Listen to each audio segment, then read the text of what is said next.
Now to a suburban cemetery underwater. Family members coming to pay respects to their ancestors, finding a dozen of their burial plots flooded. And tonight they turn to CBS 2 for answers. Chris Tye is live at Silverman Weiss Cemetery in Forest Park with what he's found. Chris.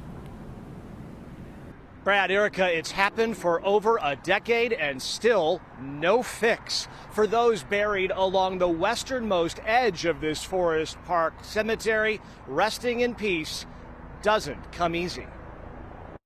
On her wedding day, that's Dorothy Bernstein's mom on the left, her uncle on the right. I'm the only one left now. My mother and my sisters and my brothers, my aunts and my uncles, they're all gone. All buried at the 140-year-old Silverman and Weiss Cemetery. And there's one grave there waiting for me. What's waiting for any visitor to the cemetery, though? Ducks, floating not on a reflection pond, but on the lake, several feet deep, formed over every one of Dorothy's ancestors. Ducks swimming on the graves. That has got to be the saddest damn thing ever, isn't it?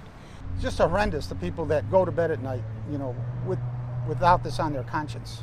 It's been many nights, 3 years worth at least, that this problem has bubbled up. 3 years ago, CBS 2 was here, our chopper showing the very same problem that hasn't been fixed. But the billing department, and they've been sending me bills to weed, to cut the grass, operates like clockwork, all while her ancestors rest underground and underwater. One worker who didn't want his face on camera said recent rain was the enemy. But didn't we have like 12 days of beautiful, sunny, dry weather? But we weren't working. We weren't here. Despite expanded ponding, his bosses told him not to show up to work. at least pump some of it out, so at least the stones are up and the ducks don't swim. The ducks can swim, but the relatives, they can't mourn. They're roughly right in that area right there, yeah. Boxed out by Mother Nature and a cemetery operation providing neither answers nor peace of mind for those planning to spend eternity in their care. Like they don't give a damn. Just before airtime, we heard from a spokesperson for the cemetery who says, frankly, they do not have a fix for this problem other than moving that water into the community sewer system. And the city of Forest Park says they cannot do that. They say those workers were told not to show up to work in recent days because of COVID-19 concerns. By the way, the spokesperson says, Brad, they think it's a result of the nearby Des Plaines River. But again, they do not have an expert to give them clarity on that.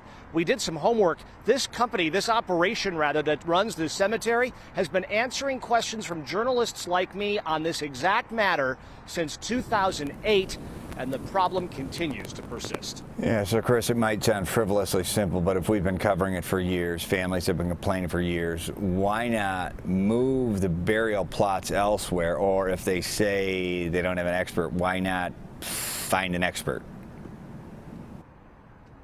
Well, finding the expert is a good question, and we were told in no uncertain terms that the conversation was going to end. They weren't going to answer that for us. As for moving the remains, while we were on the property today, that spokesperson who you heard the voice of said he's heard that management is going to pay to have those remains moved to higher ground.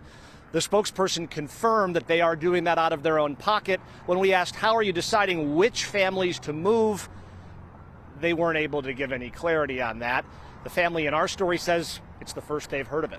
We'll stay on top of it on all fronts. All right, maybe the beginning of an answer. Chris Tye, thank you for your work today.